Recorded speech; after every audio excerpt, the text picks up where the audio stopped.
I was at the YMCA yesterday, a YMCA in Tampa, there's many, and the place was just abuzz talking about Snowpocalypse 2026.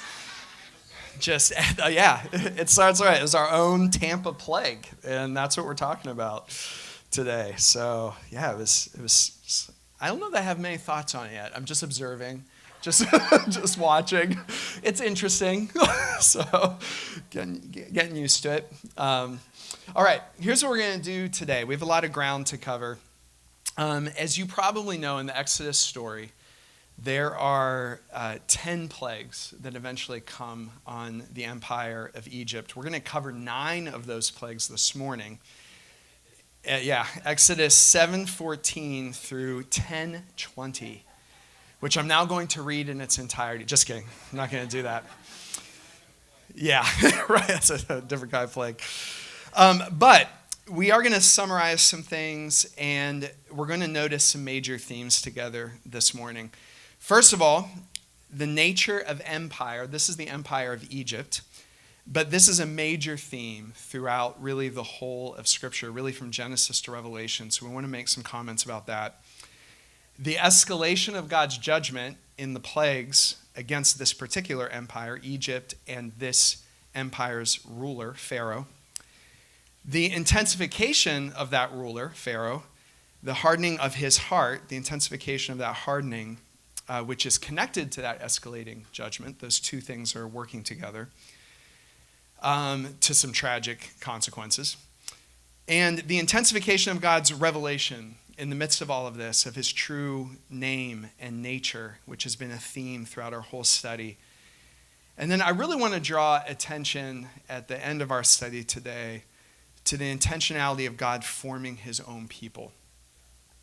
As a people who are called out from empire into the demonstrated reality of his nature and name. And I'm hoping that as microchurch leaders, as microchurches, that there's just an encouraging word in there for us. So that's my challenge today, is to try to get to an encouraging word after all of this apocalyptic events, all right, and in Exodus. So rather than reading the whole thing, what I've done for you today on your printouts is I've provided a sampling of a plague. All right, a plague sample, and I picked Exodus 8. This is the plague of the frogs, and so we'll read that this morning and make some observations together in our Bible study. There are some themes in this plague, the plague of the frogs, that really repeat throughout the rest, or are present in many of the other plagues. But this was a good sampling. So. In this environment, this is your first time with us, we don't like it if you just get to hear the person standing up here. God is speaking in our conversations, our observations with each other, so we want to leave room for that. So we'll do that now. I'll leave you to take a moment to read the passage, and then we can turn to our neighbors at our tables. And wow, I just said a very preacher thing. I was like, turn to your neighbor. Turn to your neighbor and say, read Exodus 8. Okay, so I'll leave you some time to read, and then we'll make some observations together. Okay, let's come back together. I'm wondering if there's some in the room who'd be willing to make an observation that either you made or your table or group made for all of us to hear. So I think Ryan has a mic. So is there anyone who would be willing to make an observation or ask a question you're asking of the text, something your group was talking about?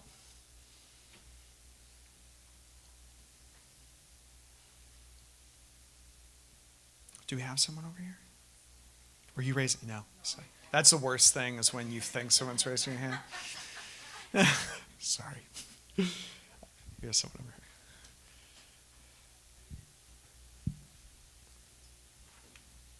One of the things we were discussing at our table is that it seems like because Pharaoh also sees himself as a deity, as problematic, as a Elohim, right? Mm-hmm. It seems like it seemed curious to me that God kept asking them to leave to be able to worship. And it's like, well, why can't they worship here? But it does seem like something because he also sees himself as a deity, or because of the empire, right, of Egypt, and because of the cultural and, I don't know, other things that are happening because of the empire of Egypt, like they can't actually have the freedom to worship God in that space. So that was just one of the things we were talking about. Yeah, you're pulling on the threads of some really great themes there that have to do with empire. It's interesting. One of the sins of empire is that it thinks it's ultimate, right? It thinks it's everything, or anything that God or the gods would do is contained within its purview or something, right? And the paradox there is that your world actually becomes very small, right? If you think that's the case, if you think that there's no God that's bigger than the empire or working outside of the empire or something like that. And it turns into this limiting of possibility, this holding on to resources, right? This scarcity thing begins to settle in, and a real lack of imagination, right, about what's possible inside of what is supposed to be this vast, expansive thing. But it turns out to be very little, actually, right? Yeah. Anybody else? Austin.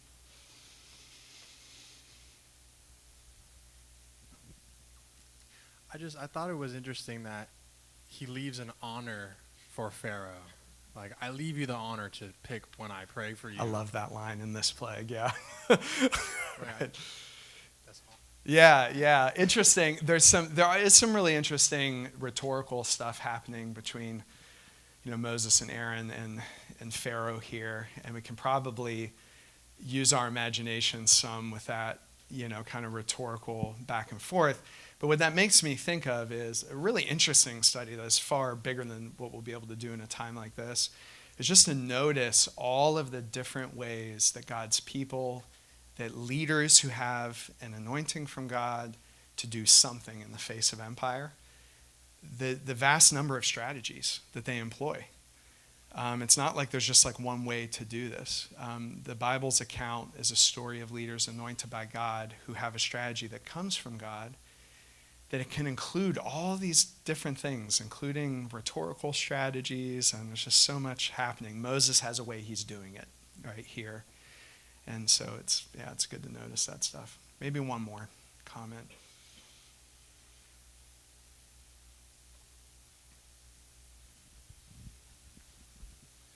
Yeah, in our group, we were talking about the fact that, once again, Pharaoh has these magicians who are able to sort of, by their secret arts, kind of conjure frogs, which that's a whole question in itself. But the fact that, it's interesting that he goes to Moses and says, Moses, can you stop this? Versus the very magicians that he asks to also sort of replicate the miracle or the sign. He doesn't ask them, or they try and they can't do it. So they have to go to Moses and say, hey, Moses, can you do this thing? Which I thought was really interesting too. Yeah, you really feel the conflicted nature of the pain points and then asking for deliverance or mercy from Moses, right, throughout the whole thing. And yeah, Egypt's own resources are not enough, right, to get out of these things that are happening. Yeah, it's a great observation. All right, we have a lot of ground to cover, so let's get into some of this.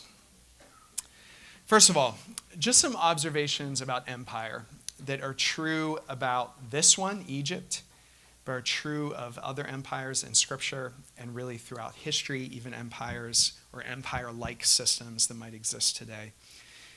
When I talk about that word empire, I'm talking about a human system of power that has become idolatrous, right? So God is not opposed to human systems. As a matter of fact, that was part of the original mandate laid on the first humans, right? Was to build, to create, and it's where humanity is ending up in the new heavens and the new earth and the new Jerusalem. A city is a constellation of overlapping systems, right? And even the new Jerusalem will be that. But where things go wrong is when systems begin to worship idols. And this is a proclivity of humans and human systems all the way throughout history. There's a proclivity to replace God, or try to replace God, with humans or with human achievements. You already heard a comment that Pharaoh sees himself as a god, right? As a deity, as the achievements of Egypt as something that is divine. This tendency of humans to allow idols and idolatrous thoughts to infect their systems really begins all the way back at the Tower of Babel in Genesis. And then it's demonstrated all the way throughout Scripture. But think about what is said at the Tower of Babel in Genesis, that we'll build this tower and make our own name great, right? A tower that will reach to the heavens to make our own name great. And that right there is really the spirit of empire.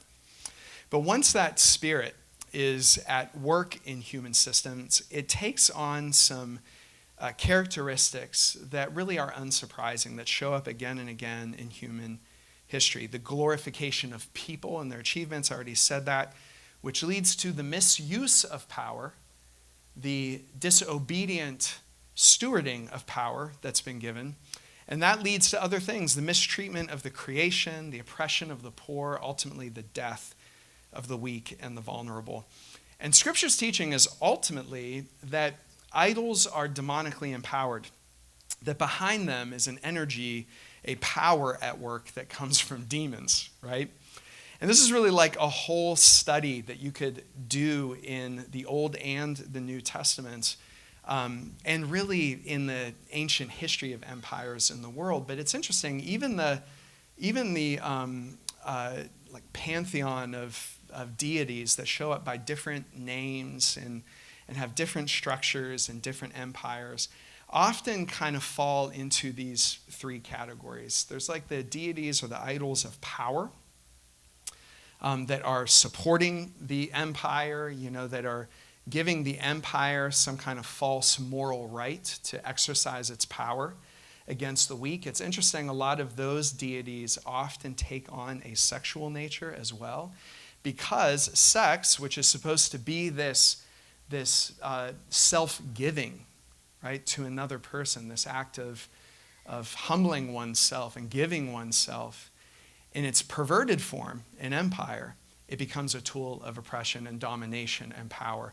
And wherever you see human domination and power working in idolatrous ways, you will see the perversion of sex in those ways close by, right, to oppress people. So that's kind of one theme of these deities of power. There's another theme of deities of chaos or of violence, right? That the empire feels it has the right to access violence to enforce its imperative in the world, right? That often takes on a chaotic form. There's names for this in scriptures, kind of the names of demons or the personification of certain, demonic ideas that take on the form of chaos or violence. In Revelation, you especially see that violence often gets directed at God's apostles and prophets, right? And that is one of the things that God eventually makes right, is the way that empire has spilled the blood of God's own messengers, right, when he sent them. And interestingly enough, kind of a third stream is these idolatries of religion. Empires need a religious system. The modern era has seen the emergence of some empires that try to do away with religion, but in its place is some kind of ideological religious system, even if it's not explicitly named as religion.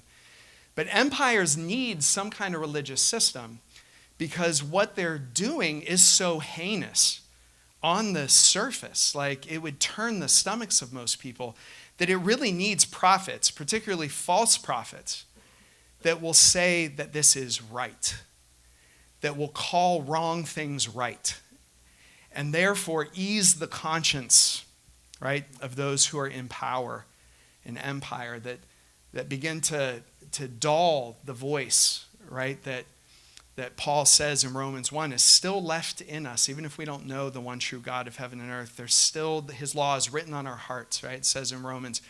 Empire needs someone to dull that voice that says, no, it's not only okay to kill these people, whoever they are, but it's actually right to do it.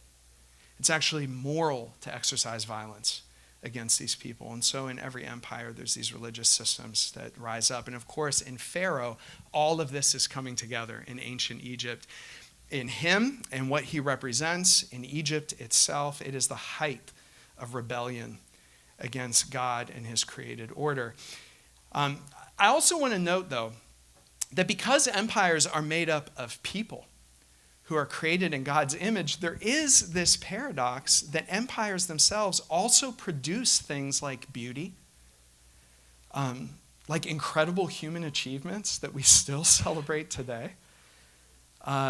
There's roads, other things. There's a museum in Pittsburgh. In my humble opinion, Pittsburgh has just one of the best natural history museums. And there's actually a whole section on Egypt.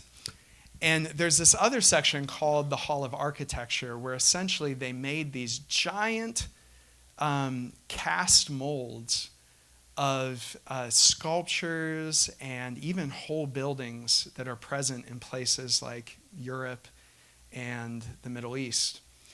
And when you walk in that room, it's just a giant room. It's all replicas, but if you live in Pittsburgh, what else do you have? You know what I mean? But you walk in and it's just stunning, to see all of this. And I confessed to a friend one time that for me was almost sometimes some kind of spiritual experience, right? Like walking in and seeing all of this beauty. But this beauty is actually emerging from ancient empires that often did the things I'm describing, oppress people and all of these things. How could those things coexist? Well, it's because empires are made up of people, created in the image of God, right? So there's still evidence of that present in empires, and God is somehow even working his own mercy into the actions of empire for the good of humanity. But even with that being the case, there's still this reality that one of the main sins of empire is to conceal the true nature of Yahweh, right? With its own greatness, with its own grandiosity, to conceal what God is like. And as soon as it's concealed what God is like, humans will begin to treat each other in some really horrible ways, right? The false exaltation of humans will always result in the loss of liberty and enslavement for most other humans. That's always where it will go. And it's because it's only in the face of Yahweh's revelation of himself and our right relationship to him that humans are truly free, right? That humans are truly who they are supposed to be, created to be, in light of relationship with Yahweh. So Pharaoh and his empire, like other empires all the way through history, are an example of what I'm describing today. It's no surprise then that Pharaoh's heart hardens as it interacts with the message of Moses and Aaron that has been put in their mouths by God. But I want you to notice something. That Pharaoh's heart hardens, not just as his heart interacts with the plagues themselves, but actually as his heart interacts with God's offers of mercy and grace and deliverance. See, the worst thing to do is to abuse the grace of God. In some ways, it's actually worse than abusing or breaking the law of God. The worst thing is to somehow abuse the grace or the mercy of God. When that happens, when God extends a way out, when he extends mercy and grace, and it's not taken, it's like that good thing that God extends, it almost becomes like a poison inside of our hearts and causes a hardening. And when I talk about, let's just bring this personally to ourselves for a moment. When I talk about like abusing the grace of God, what I'm not talking about is just to mess up again, which we all mess up again, right? That's not what I'm talking about. I'm saying it's somehow to actually like have an offer of God's grace or mercy and then to become more proud in response. That's the danger. I don't know if you've ever seen this in someone. I have a couple of times. I can think of some really tragic examples where someone went through something hard or humiliating, and it ought to have humbled them. But instead, it hardened them, right? Somehow they came out on the other side of that with a heart that was more proud, less compassionate, less humble. Somehow their guard went up even more. They became more grandiose. And I'm telling you, when you see that in someone, it kind of sends a shiver down your spine, right? Because it's like, what's left? What's going to break through that, If it's not the grace and mercy of God that's going to break through. So that's a dynamic that's happening with Pharaoh. He hardens his heart in response to each plague. And then, this is really interesting. Tommy pointed this out last week. But the language eventually changes in the sequence of plagues where Pharaoh is hardening his own heart, and then it says that God hardened Pharaoh's heart. Here's the interesting thing. You know which plague that happens at? You know where that switch happens and it feels like God is giving Pharaoh over to this? It's the plague of boils, right? The Egyptian people break out with boils all over their skin, which that is actually the first plague that is physical suffering. And here's what I see in that. I think Pharaoh is watching his own people suffer in horrible ways and still will not relent. And I think there's something in God that's like, if you're going to lead in that kind of cruelty, you can be given over to that kind of cruelty, and ultimately you will die a cruel death, right? It's like, this is what Pharaoh is choosing. His heart won't soften even in response to watching his own people suffer. Now, to modern ears, the harshness of God's judgment is hard to stomach, to be honest. Particularly for those of us that were kind of shaped by like modern liberal ideas of democracy and human rights and all those kinds of things. God's judgment, this story can be hard to stomach. Passages such as this one raise questions about violence and suffering in the Old Testament. More so in the 10th plague, the death of the firstborn, which I am not preaching on today. Our brother Aaron Vargas will be preaching on that next week. Pray for your boy. He's going to do great, though. I know he's going to do great. But of course, it raises those questions. But there's a lot that could be said about that. But just consider with me for a second, which is more disturbing? A God who moves in judgment against idolatrous human systems that conceal his true character and therefore cruelly enslave people. Like, which is worse, a God who does that, who moves against that, or a God who ignores that? A God who watches empire do these kinds of things, enslave people, kill people, and does nothing. Which would be more terrifying, right, for us to consider? See, we live in a time where for some people, ignoring injustice is like the greatest of sins. Like if you don't speak up or if you don't do something, it's the greatest of sins. And they're on to something that's true. We are called to push back against that kind of evil. But here's where it goes wrong in the modern human experience. We want it also... We also want it to be our own decisions and our own righteousness that decides what's just and unjust. We want to decide how to move against injustice, right? What we don't like is when God decides what's right or wrong.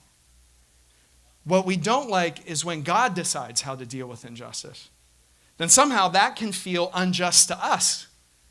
Because even here, there's a kind of idolatry, right, that has snuck in. That if we're going to fight injustice, we want to be the ones to make the moral call. We want to be the ones to decide how to do it, right? But if God takes his place as king and exercises judgment against injustice, we critique how he does it, right? God here is deciding how to do it, right?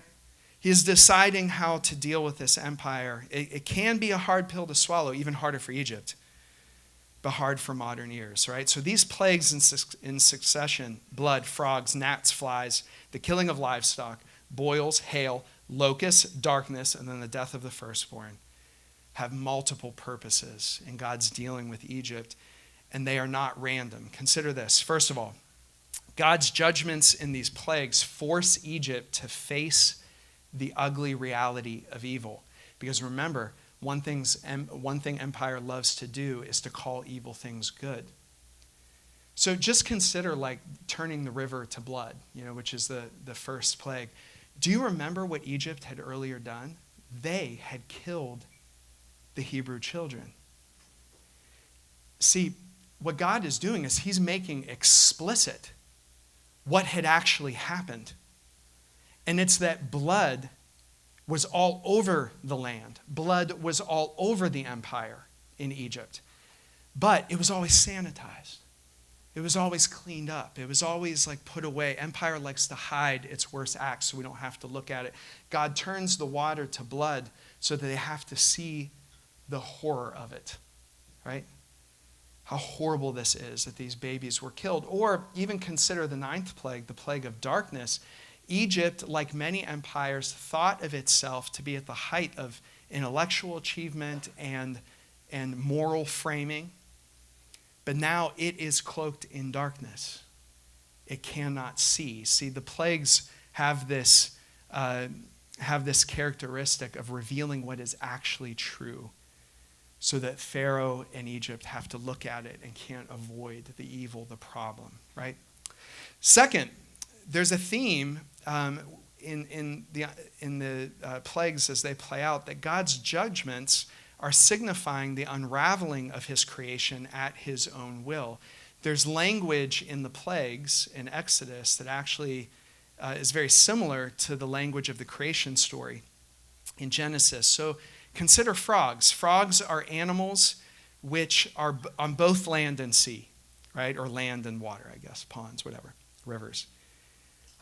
And remember, it was one of the things God did in the creation stories that's described in Genesis to make a distinction between the land and the water, right? And what that's getting at in Genesis is that God is bringing order, right? Well, now the frogs signify chaos, right? That God is causing the boundaries between land and water to become less clear, and the frogs represent that. Consider like when Moses and Aaron strike the dust of the ground and these gnats come up, which has to be just one of the worst plagues, These gnats come up and take over the land. The land itself is losing its composition. It's losing its substance, right? It's becoming something not stable that you can like ground yourself on or something, but something that actually creates chaos. And I already mentioned darkness, but of course what God does at the beginning is creates light, and then he takes that away, right? You see, empire thinks of itself as self-sufficient. But the truth is, empires can only accomplish what they accomplish. It's only possible because they misuse and misappropriate the created order itself. And when God removes that created order and replaces it with a kind of chaos, the whole thing unravels. It turns out that Egypt isn't so big and bad after all, right? Because even underneath Egypt's ability to build its own greatness or whatever was God's own sustaining of the creation. And when God begins to reverse that, the whole thing falls apart, right? And third, on just a very practical level, God's judgments are weakening this empire's infrastructure. God weakens the economy by turning the river to blood, by killing the livestock, by hail and locusts, ruining the crops. I think it's interesting, those plagues of flies and gnats, I want to be careful not to read like modern categories back into the text, but now we talk all the time about like the nervous system of a nation, like the mental health of a nation. Can you think of anything worse than flies and gnats overtaking, right? Whole communities and households, the way that just shakes a people. God is weakening the physical health of the nation in the boils. God is weakening the natural environment in the turning of the river to blood and hail coming down. What God is doing is he is sabotaging the empire's pillars of strength, and he is bringing low an empire that thinks itself lofty. Now, why does God do all of this? We already said it. It's because this empire and this empire's king, Pharaoh, has concealed his own character. God is revealing his own name through these plagues. And his name and his character are synonymous. If you want to know what his name is like, look at his character. If you want to know what his character is like, look at his name. Remember, empire and its demons and its structures and its systems have concealed from ordinary people the true nature of God. Think of this. Empire has taught people that God is Pharaoh. Meaning, empire has taught people that God is cruel, that God is unkind, that God is enslaving. And this is blasphemy. It's blasphemy against God. And Israel will soon discover, as they get to know their God in the context of liberation, they will soon discover that God is not like Pharaoh at all, but that God is actually slow to anger and abounding in love, that he is willing to pour blessing on generation after generation of those who fear him. Israel will soon discover that that is what God is like. But empire and its systems and Pharaoh and its greatness and all these things are trying to transmit a different message, that God is cruel and unkind, that he doesn't love everyone, right? That some people have special privilege and other people are slaves. And even when the magicians, which came up in our discussion, try to keep God concealed by imitating the sign of the snake and then the plague of the blood and the frogs, they can't keep up. By the plague of the gnats, the magicians themselves are telling Pharaoh that there is a different power at work that is greater than even the demons that empower them, right? Do you see how it's a merciful thing that God is escalating the plagues? It's a work of his mercy, actually, that he's breaking through all of the ways that his own name and character have been concealed from people who need him. There's a phrase repeated throughout this whole section of Scripture. Some scholars say, it depends on how you count the actual phrase, but some scholars note that the phrase is repeated what looks like 7 times, or a version of the phrase. And as you know, the number 7 is significant in Hebrew thought, is fullness, completeness. But the phrase is this: the Egyptians will know that I am the Lord. The Egyptians will know that I am the Lord. And when you see the word Lord in all caps in your scriptures, that's God's own personal name, Yahweh, right? The Egyptians will know. God will work even in hard ways. He will work until his name is known to the Egyptians and to his own people. Pharaoh has concealed God's name long enough. And as hard as this portion of Scripture is with the suffering of the Egyptians, you also have to realize that phrase, the Egyptians will know that I am the Lord, actually carries with it some kind of prophetic hope.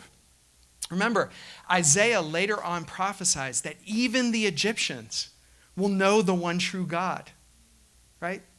And so what looks like judgment and suffering now is actually the working of God's mercy in the long run. God is planning to save even this people, even the people who oppressed the Hebrews. He is working to save them and to reveal his salvation to them. But, of course, in this passage, God is working to call his own people out from empire. This is interesting. Beginning with the plague of flies, God begins to treat the Israelites differently. The Israelite slaves and their families live in a place of the empire called Goshen. And beginning with the plague of flies, they are spared from the plague. God is doing something with the Egyptians that he is not doing with them. And it says in the text, so that people will know there is a difference, right?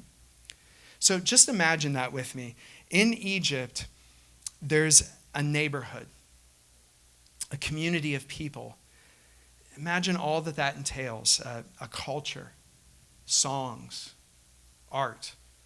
It's interesting, some of the most enduring art forms in human history actually emerged from enslaved people, right? You can imagine that all of that is present there in Goshen. Families, traditions. But something is different about this place. It turns out that God has caused his blessing to rest there. There's stability there. There's not chaos there. There's salvation there. And all of that is especially going to be highlighted in the Passover meal that's coming up soon in the text. But just imagine what Goshen looked like, probably. This is a community of slaves. Poor, simple. I think about a friend of mine, Ismael.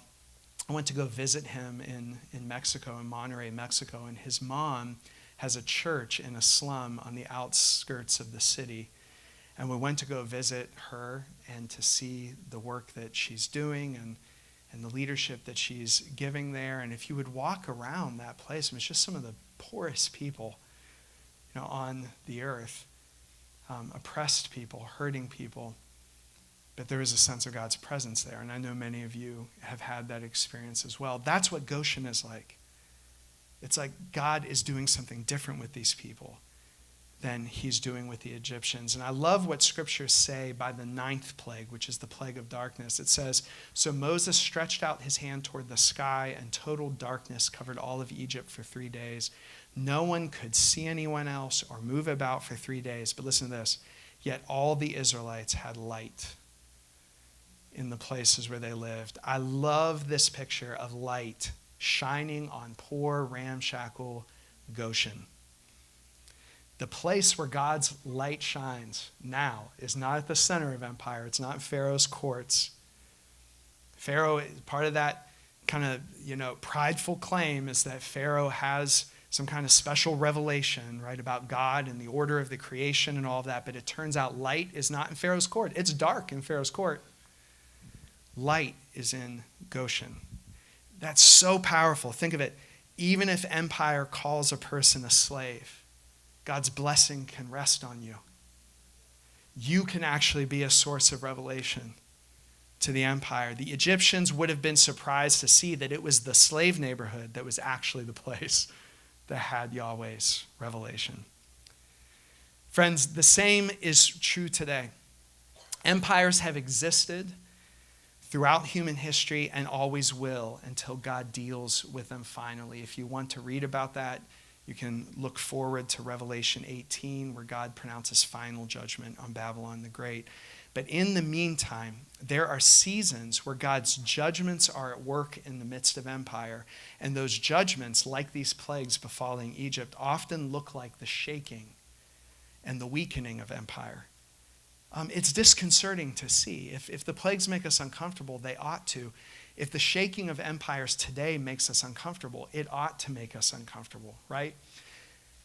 God is working in his mercy and his judgments, right, into the course of human history. Why?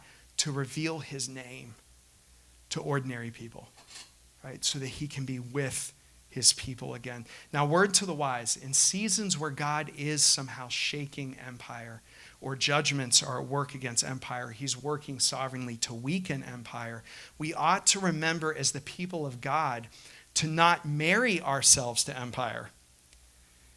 It's complex how we relate to empire. But if we pin our hopes on that sinking ship, right? Which is tempting to do when things get tough because we want security, right? So the empire is shaking. We look to the empire again for salvation. But that ship is sinking. And every time throughout history that God's people try to wed themselves to that sinking ship, they get in trouble. That's like a kind way to say it. They actually end up perpetrating the same abuses that empire perpetrates, right? Because the violence of empire often gets worse as it's beginning to weaken. So we can't depend on that. See, I think we can look to Exodus as an example that part of God's purpose in seasons where empire is shaking or weakening is to begin to separate, to call out, to begin to form, and even highlight a people that bear his name to both oppressed and oppressor alike. It's interesting, as the Roman Empire, I mentioned this 2 weeks ago when I was talking, but as the Roman Empire began to crack and fall apart. And empires don't go down easily. It's actually very swift here in Egypt, right? But a lot of times this weakening and shaking is happening over the course of generations. And it took hundreds of years. The empire's decline was slow, violent, and tragic, but it was slow. It was the instinct, I believe the Spirit-led instinct of Christians to begin to form these, what we understand now to be monastic communities, but it was these communities of radical discipleship. Why? Why was that their instinct? Well, because they saw that even in the shaking and the weakening of empire, what God was doing is he was beginning to separate, form, highlight a people in a different way. Why? Not to escape everything that was happening in the suffering of empire. And the monastic communities didn't escape everything. A lot of them suffered along with empires. It was shaking. But so that they could be a source of revelation, so that they could be a source of light as people began to lose their hope in empire. And friends, I do believe that we live in such a time. So I'm a millennial. I'm a shout out to the millennials in the room. I'm an older millennial, but I'm a millennial. By the way, Chelsea and I, before we moved here, let me just share with you a grievance. Chelsea and I, before we moved here, we're hanging out in Pittsburgh, and we're hanging out in a cool neighborhood where there's a lot of people younger than us hanging out there, and there's a restaurant that we like, and we're walking into the restaurant, and I hear these two guys, I'm assuming Gen Z, walking into a restaurant across the street, and one of them says to the other, "Wait, this is where we're meeting our friends? It looks like it was decorated by a bunch of millennials." I was like, whoa, time out. Yeah, time out. Millennials are cool guys. Way cool. But if I can just share something from my millennial experience that I think is relevant for the time that we're living in. Guys, I remember sitting in history classes, in high school. I had a great history teacher my junior and senior years. I actually remember a lot of those classes still. It was just so good. But I remember him talking about this reality. He called it the Pax Americana, of this kind of this sense of global peace that had been secured by the United States' position in the world post-World War II. There were different names for it, but it was like since World War II, there's been relative peace and security, the spread of liberal democratic ideas, and this thought that the United States has played a certain role in that, of influence and dominance or whatever. But 9/11 happened my senior year in high school. Now, some of you, that's going to make you think I'm so old, but I'm not. All right? 9/11 happened my senior year in high school, and I think that is probably the defining event for a lot of millennials, right? And in some ways, it was the first kind of crack in the armor, right? That whatever felt like the height of power and whatever was good about that, whatever was bad about that, it just felt like the world was changing.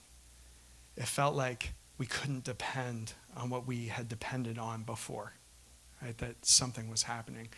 And I would argue that sense of growing despair, or that sense that the world order is changing, or that sense that things aren't how they used to be, has only intensified.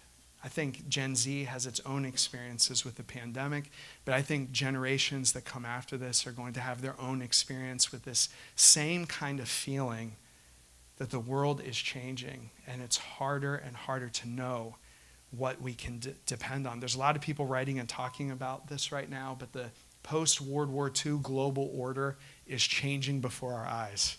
Just watch the news. The shaping of empires, the relation of empires one to another. And that means that power itself is changing. Now, there's a lot that goes into this, the internet and artificial intelligence and all of these things. But the nature of power itself is changing. And as people get frustrated with how power works, or getting access to power or being able to rely on power, or as institutions that used to house power are themselves less reliable, I think what we're going to see emerge is a more frantic, anxious, aggressive form of power as people try to grab what's left. It's a kind of the hardening of hearts, right? And friends, whatever you think politically, to be clear, I don't think that the dynamic I'm describing can be pinned on one leader.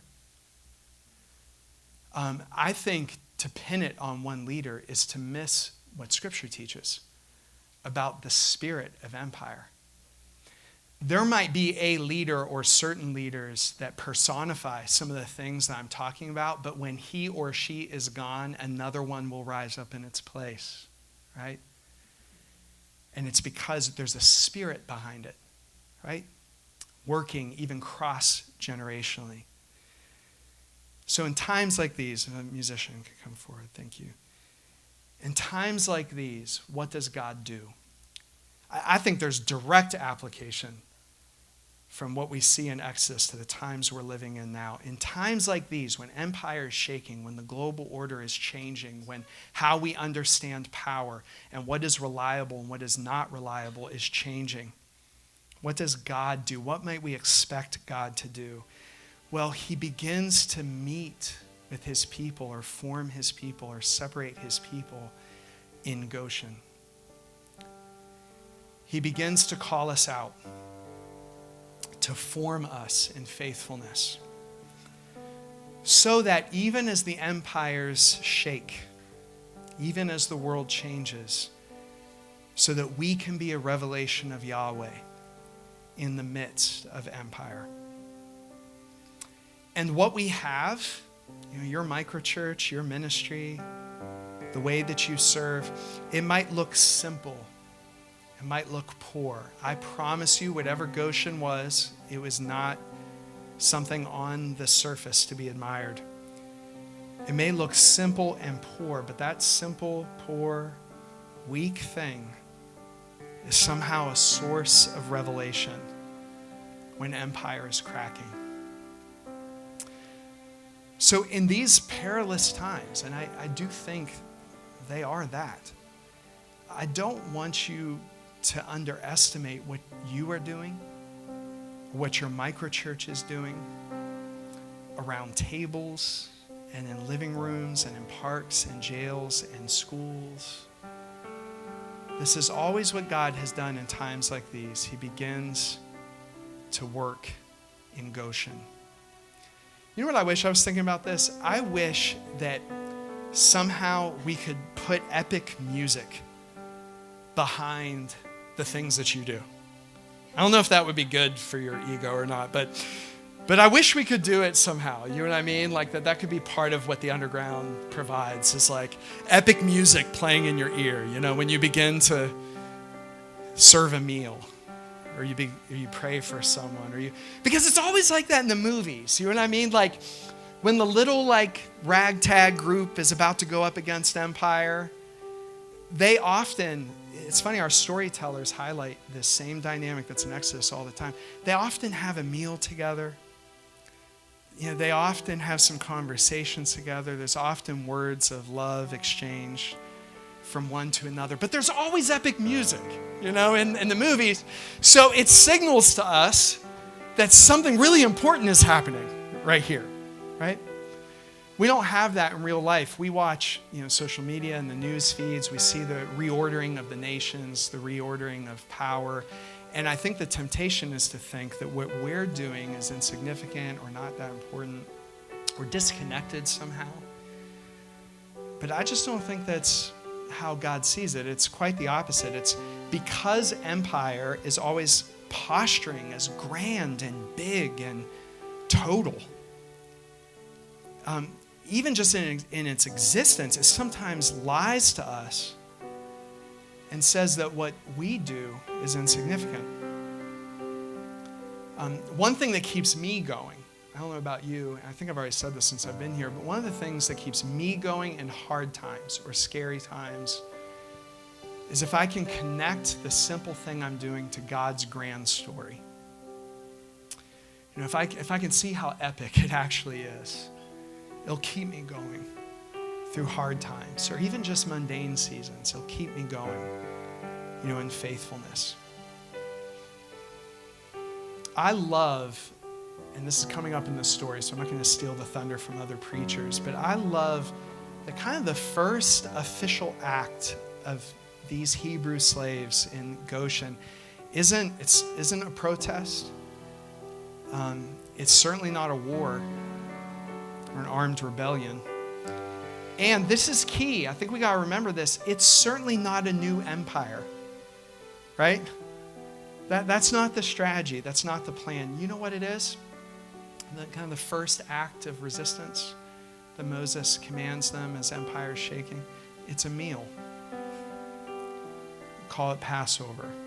We'll be talking about that in a couple weeks. But when empire is falling apart, when empire is mourning its losses, God's people are around tables. They're recounting the goodness of God. They're rehearsing the promises of God. They're putting their hope in God again, right? God's people are found in each other's homes, right? The nations are shaking. We can't depend on the empire again. Don't miss this either, guys. Don't think that the Hebrew slaves didn't have their own dependencies on the empire. This shows up later in their story. They say to Moses, at least we had food back there. You know, at least we could depend on that. Even if we see the evil of empire, we develop our own dependencies on it. So when it shakes, it causes anxiety in us, right? But there's God's people gathered around tables, eating again, rehearsing his promises. It's our act of resistance. So let's share our Passover meal together. And this morning, let's let it be an act of resistance. The world is changing, but friends, our hope is not in the post-World War II global order. That's a lame replacement for Yahweh, right? Our hope is not in the assumed reality of modern liberal democracies. It's a poor replacement for Yahweh, right? In his goodness. So we can trust in him.